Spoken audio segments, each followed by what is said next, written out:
Bom dia, irmãos. Graça e paz a todos. É um prazer poder estar aqui novamente com os irmãos para que a gente possa cultuar a Deus. Mais um domingo, mais uma manhã. E a gente vai começar esse culto de uma forma muito alegre, dizendo a Deus que Ele é a nossa alegria em tempos difíceis, em tempos de guerra. Ele é a nossa alegria, aquele que nos dá esperança e que nos faz continuar lutando, tá bom? Então eu quero pedir que você feche seu olho para que a gente se coloque diante de Deus e possa então prestar esse culto a Ele. Senhor Deus, mais uma vez nós estamos aqui para prestar culto ao Senhor, ó Pai, e dizer ao Senhor, ó Pai, que o Senhor é tudo o que temos, ó Deus, tudo o que somos é do Senhor, ó Pai. Nós queremos prestar esse culto a Deus para entregar o nosso melhor para o Senhor, entregar a nossa vida no Teu altar e pedir que o Senhor possa, Pai, ter misericórdia das nossas vidas, ó Deus, e que o Senhor seja a nossa alegria todos os dias, ó Pai, a nossa força, a nossa esperança para lutarmos, ó Pai, enquanto pessoas e cristãos que somos aqui nessa terra, ó Pai. Essa é a nossa oração, em nome de Jesus, amém. Amém. Vamos lá então cantar essa música.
Dessa forma, através disso, possamos então usar a nossa fé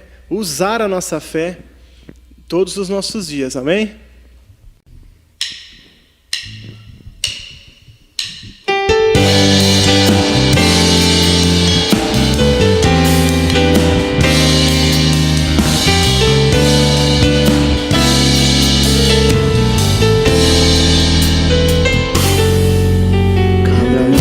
Que a minha fé é provada, tu me dás a chance de crescer um pouco mais. As montanhas e vales, desertos e mares atravessam me levam pra perto de ti. Minhas provações não são maiores que o meu Deus e não vão me impedir de caminhar. Se diante de mim não se abrir o mar, Deus vai me fazer andar por sobre as águas, rompendo em fé. Minha vida se revestirá do teu poder, rompendo em fé.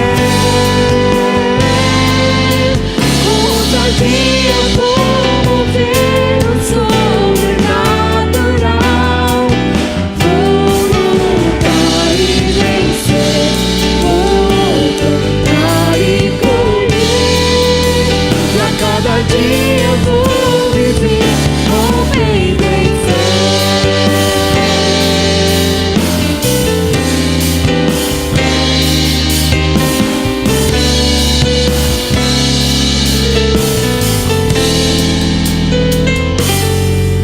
Cada vez que a minha fé é provada, tu me dás a chance de crescer um pouco mais. As montanhas e vales, desertos e mares que atravesso me levam pra perto de ti. Minhas provações não são maiores que o meu Deus e não vão me impedir de caminhar. Se diante de mim não se abrir o mar, Deus vai me fazer andar por sobre as águas, rompendo em fé. Minha vida se revestirá do teu poder, rompendo em fé. Ousadia eu vou mover o sobrenatural. Vou lutar e vencer, vou cantar e correr. Pra cada dia eu vou viver, rompendo em fé, rompendo em fé. Minha vida se revestirá do teu poder, rompendo em fé. Ousadia eu vou mover o sobrenatural. Vou lutar e vencer, vou cantar e correr. A cada dia eu vou viver, rompendo em fé. A cada dia eu vou viver, rompendo em fé. A cada dia eu vou viver, rompendo em fé.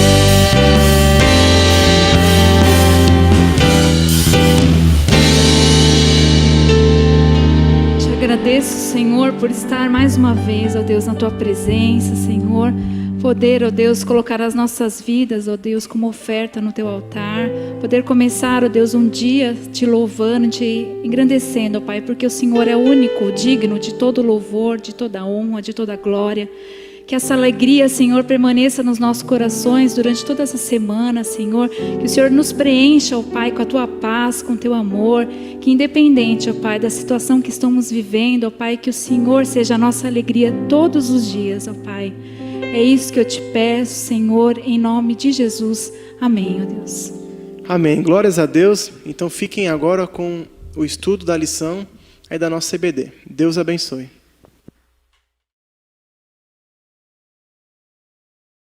Estudo da revista edificarei a minha igreja. Lição 3, a natureza da igreja. Bom, irmãos, bom dia. Estamos aqui novamente. Quero desejar um excelente domingo para você, um bom domingo para a sua família.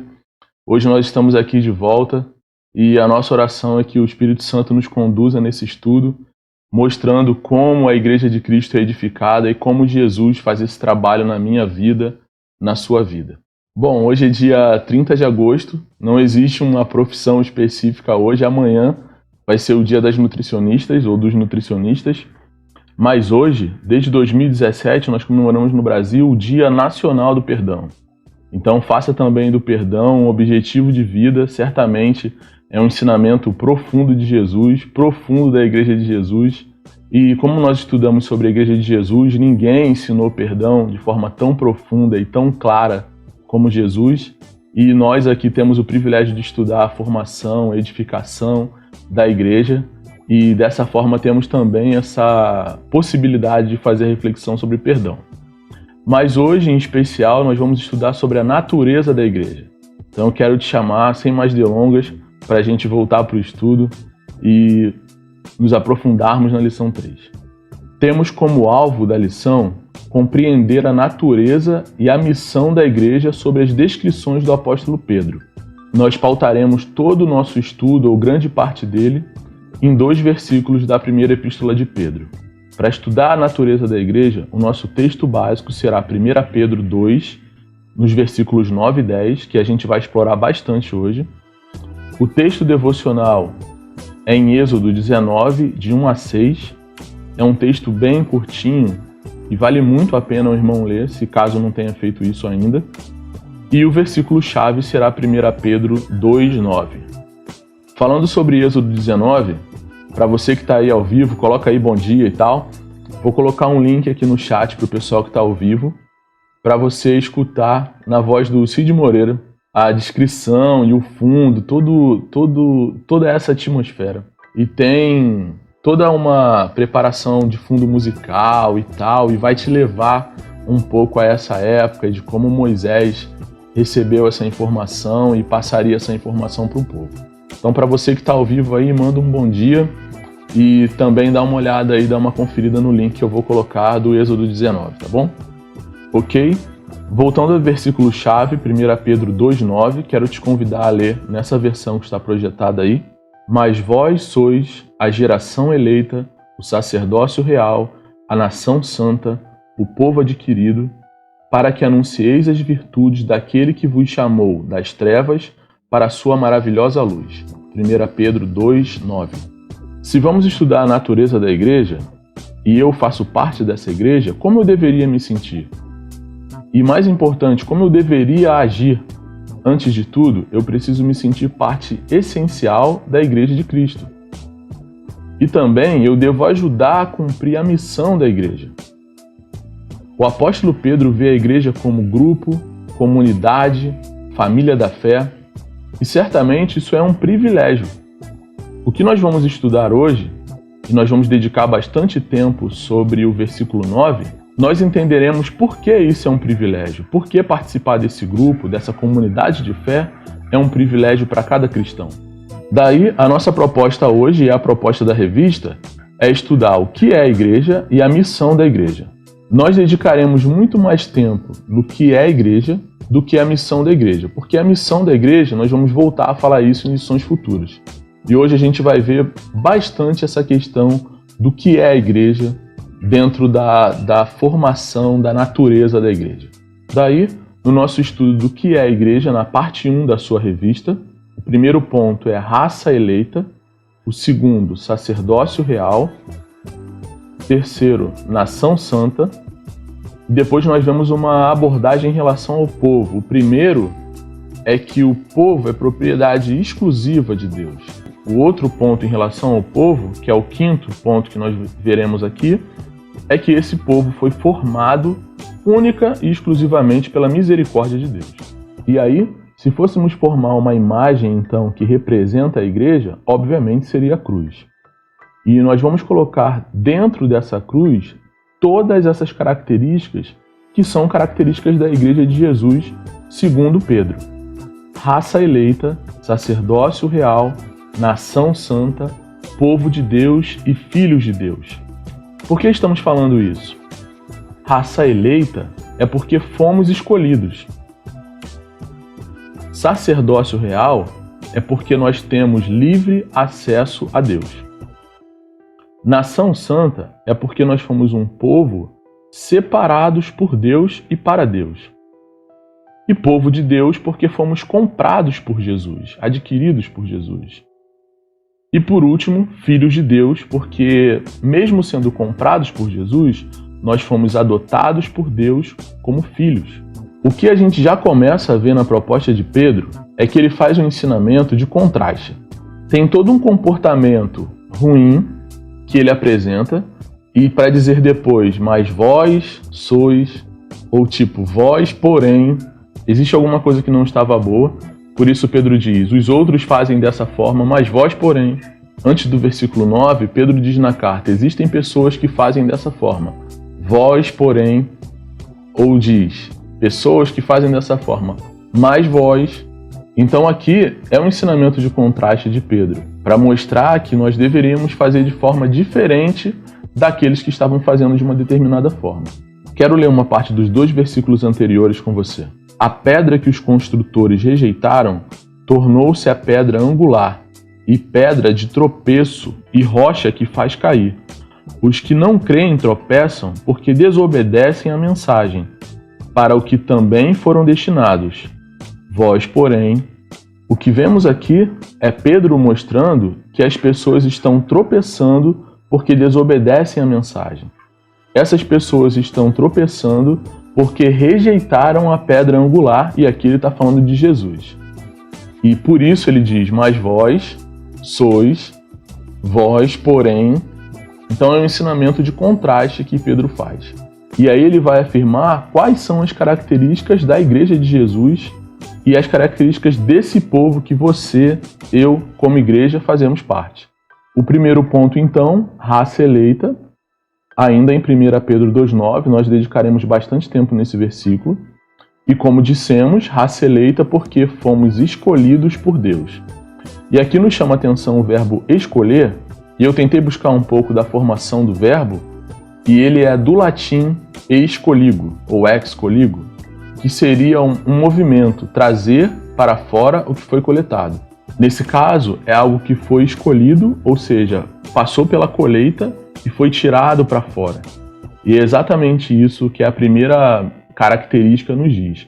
A raça eleita, essas pessoas que foram escolhidas, elas foram coletadas e depois tiradas para fora, separadas. E aí a relação que a gente pode fazer é com Deuteronômio 7, os versículos 7 e 8, trechos deles, que é esse. O Senhor não se afeiçoou a vocês, nem os escolheu por serem mais numerosos, mas foi porque o Senhor os amou e por causa do juramento que fez aos seus antepassados. Aqui é o versículo mostrando que a escolha que Deus faz não é por nenhuma característica do próprio povo, mas tanto pelo amor de Deus por esse povo que estava sendo formado, que a gente viu formado desde Abraão, mas também e principalmente em função de um juramento que ele tinha feito aos antepassados, e aqui obviamente Moisés está falando do juramento feito ao próprio Abraão. O segundo ponto, sacerdócio real, é porque esse povo, ou essa igreja de Jesus, tem livre acesso a Deus. Nós aprendemos então que a igreja ela tem um ministério pontificial, e isso tem a ver com ponte. Esse é aquele que faz a ligação entre o homem e Deus. Por quê? A igreja de Jesus, na pessoa de Cristo, faz essa ligação entre o homem e Deus. Então é essa representação da ponte, o ministério pontificial. Vamos abrir um parênteses aqui para uma curiosidade. É exatamente por isso que o Papa é chamado de pontífice, porque ele tem esse título, mas na realidade esse é um título da igreja, que tem um ministério pontificial. E o versículo que a gente precisa utilizar aqui para fazer a relação é de Êxodo 19:6. Vocês serão para mim um reino de sacerdotes e uma nação santa.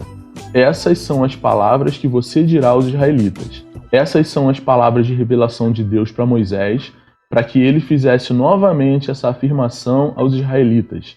que eles seriam um reino de sacerdotes. No ponto 3, nação santa, a Igreja de Jesus, nós somos chamados assim porque fomos separados por Deus. Aqui Pedro faz uma relação com nação porque é um grupo de nascidos. É uma comunidade humana que fala o mesmo idioma, está sob a mesma cultura e a mesma história. Existe uma relação de comunidade porque existem muitos pontos em comum. E o que me chama muita atenção aqui é essa questão do mesmo idioma, essa questão de falar a mesma língua. Pedro faz uma relação que nos leva a pensar que a Igreja de Jesus precisa sim falar a mesma língua. E é isso que nos liga como nação, porque falamos a mesma língua. E aqui faremos a ligação com Efésios 4, os versículos 5 e 6. Há um só Senhor, uma só fé, um só batismo, um só Deus e Pai de todos, que é sobre todos, por meio de todos e está em todos. Aqui fica claro que existem muitas coisas em comum que nos ligam como povo, que nos ligam como nação santa, santa porque fomos separados pelo próprio Deus. Mas principalmente mostra que uma comunidade humana que fala o mesmo idioma, vivemos com correspondência à mesma história, que é a história de Jesus. Paulo faz essa ligação, fortalecendo o que Pedro diz, que nós estamos ligados por meio de todos e em todos, pelo mesmo Espírito, pelo mesmo Deus. E por isso podemos ser chamados de nação, porque somos um grupo de nascidos, ou seja, gerados pela mesma atuação. No ponto 4, povo adquirido, nós fomos comprados por Jesus. E isso nos faz povo de Deus. Isso nos faz propriedade exclusiva. E vale lembrar que a propriedade exclusiva, você só pode ser dono de alguma coisa se você tiver recebido isso como herança, se tiver recebido por uma doação ou se você tiver comprado. E o versículo que nos traz isso de forma muito clara é Apocalipse 5:9. Veja, e eles cantavam um cântico novo. Tu és digno de receber o livro e de abrir os seus selos, pois foste morto e com o teu sangue compraste para Deus homens de toda a tribo, língua, povo e nação. Aqui então é clara que a ação de Jesus é a base da compra.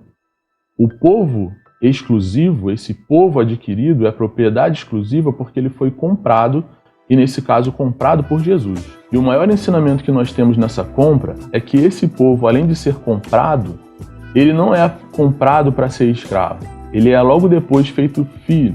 Dessa forma Jesus faz a compra e dá a esse povo adquirido o poder de ser feito filho de Deus. Essa é exatamente a proposta que é feita no início do livro de João, quando ele diz que a todos aqueles que receberam, deu-lhes o poder de serem feitos filhos de Deus. Nós que somos igreja e recebemos o ensinamento de Jesus e recebemos Jesus, podemos então ser chamados filhos de Deus em função dessa compra, em função dessa adoção. E é exatamente isso agora que nós veremos no último ponto. A característica de povo de Deus, ela já está expressa em Pedro, no capítulo 2, mas já é a parte do versículo 10. Nós fomos adotados por Deus. Nesse caso, fomos feitos povo de Deus pela misericórdia e simplesmente pela misericórdia. Fomos vestidos como príncipes e não existe nenhuma explicação lógica para isso ter acontecido. Nós já lemos um versículo em Deuteronômio dizendo que não existiam características no povo para que o próprio Deus escolhesse, mas sim pela misericórdia de Deus isso foi feito. E dessa forma, esse povo, que hoje é chamado de Igreja de Jesus, foi vestido como príncipe, porque são chamados também de filhos de Deus, são chamados também de filhos nesse reino de Deus. E o versículo então, que tenho citado aqui, é exatamente esse do versículo 10. Antes, vocês nem sequer eram um povo, mas agora são um povo de Deus. Não haviam recebido misericórdia, mas agora a receberam. Portanto, o que vemos aqui é que o povo é feito povo de Deus simplesmente e totalmente pela misericórdia de Deus e por nenhuma outra característica, principalmente do próprio povo. Nesse ponto, então, nós encerramos as características que Pedro dá para a formação da igreja. Todos esses pontos, raça eleita, sacerdócio real, nação santa, povo de Deus e filhos de Deus, são características que vimos sob os olhos de Pedro. E dessa forma a gente explica o que é a igreja. E agora então vamos dedicar um pouquinho do tempo que nos resta para completar também a missão da igreja. E para o apóstolo Pedro, a missão da igreja está resumida na parte B do versículo 9, para que anuncieis as virtudes daquele que vos chamou. O que Pedro nos ensina aqui é que todo o privilégio que temos de ser igreja, de ser raça eleita, nação santa, ela também vem acompanhada de uma missão. E essa missão tem a ver com anunciar, tem a ver com o verbo anunciar, para que anuncieis a virtude daquele que vos chamou, que é o próprio Jesus. Portanto, nossa missão como igreja é anunciar as virtudes de Jesus. A igreja, para cumprir a sua missão, a igreja do Baeta, para cumprir a sua missão, ela precisa anunciar essas virtudes de Jesus. Como nós fomos impactados por essas virtudes e como essas virtudes podem abençoar outras pessoas. Se utilizarmos essa imagem como base para caracterizar a missão da igreja, nós vemos então a igreja de Jesus representada por todas aquelas características que falamos e do outro lado o mundo. Existem pessoas que estão na igreja, existem pessoas que estão no mundo, e o que nós precisamos como povo escolhido, lembra, como povo que foi movimentado por Deus, é gerar exatamente esse movimento. A igreja precisa ir para anunciar para todas as pessoas que estão no mundo as virtudes de Jesus. E essas virtudes que nos tiraram das trevas para a sua luz, que essas virtudes então possam alcançar outras pessoas e levá-las também para ficarem sob a luz do próprio Jesus e a luz que brilha também em nós. O autor da revista usa uma expressão diferente, mas eu lembro que eu tive um professor de matemática que ele gostava de fazer essa comparação entre direitos e deveres. E ele dizia que quanto mais direitos você quisesse ter, mais deveres você precisava entregar. Isso era a desculpa para que ele passasse mais exercícios para a gente. De qualquer forma, esse ensinamento de direitos e deveres, ele é muito atual e ele é aplicado a qualquer ambiente que você vive. Pode ser aplicado na sua casa, no colégio, como exemplo que eu acabei de citar, pode ser aplicado no seu trabalho. As pessoas querem direitos, mas não querem cumprir os seus próprios deveres. Por isso existem muitos críticos de gente que gosta de defender direitos daqueles que não querem cumprir os seus próprios deveres. E na Igreja de Jesus não é diferente. Pelo contrário, o ensinamento é exatamente esse. Nós temos vários direitos, como igreja recebemos várias características que são privilégios, mas como igreja também precisamos cumprir os nossos deveres. E não é uma questão de barganha de se nós vamos manter os direitos ou não. A questão é fazer parte e fazer a nossa parte, que são os nossos deveres. A gente pode achar que essa questão de direitos e deveres é só um jargão e é só uma brincadeira lá da escola, mas vamos ver o que Jesus fala sobre isso. Dá uma olhada no versículo aqui do lado, Jesus falando. A quem muito foi dado, muito será exigido.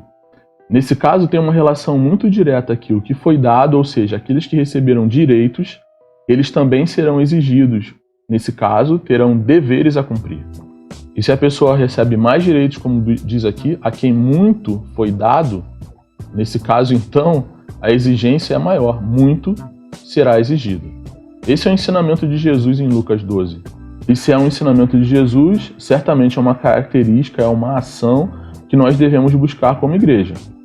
E voltando ao versículo de Pedro, mas vós sois, entre parênteses, todas as características que a gente viu da igreja, então vamos ler assim, mas vós sois igreja para que anuncieis as virtudes daquele que vos chamou das trevas para a sua maravilhosa luz.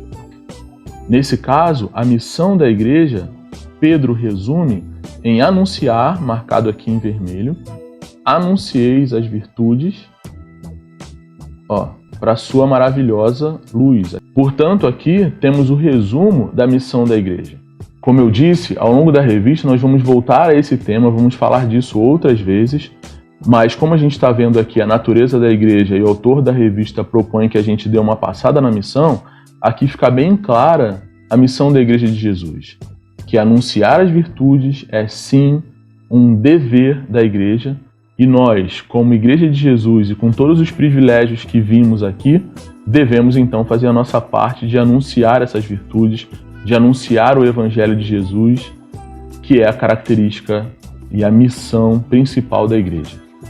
E claro, fazendo um contraponto com o próprio ensinamento de Jesus, vemos esse outro versículo aí ao lado, que diz, vocês são, o Pedro diz, vós sois, Jesus aqui nessa versão diz, vocês são a luz do mundo.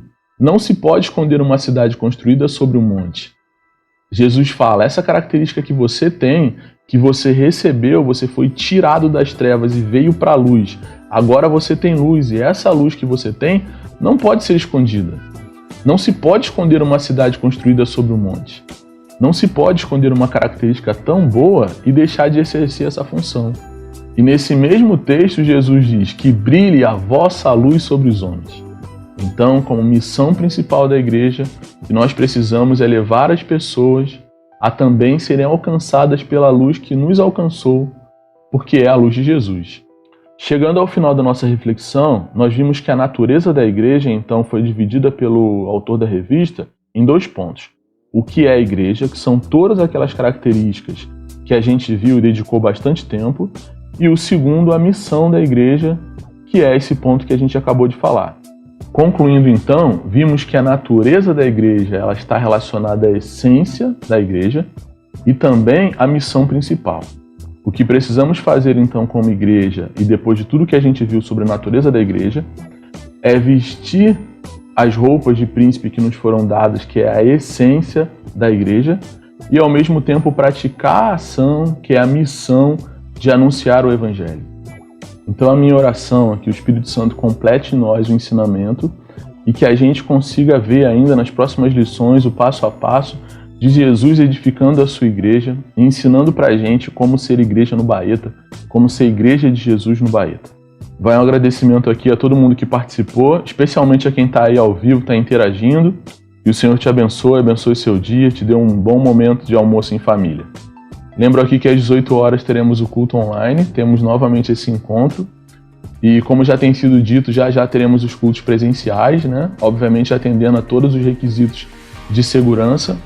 Mas por enquanto vamos participar juntos aí como temos feito dos cultos online. Fica na paz, bom domingo.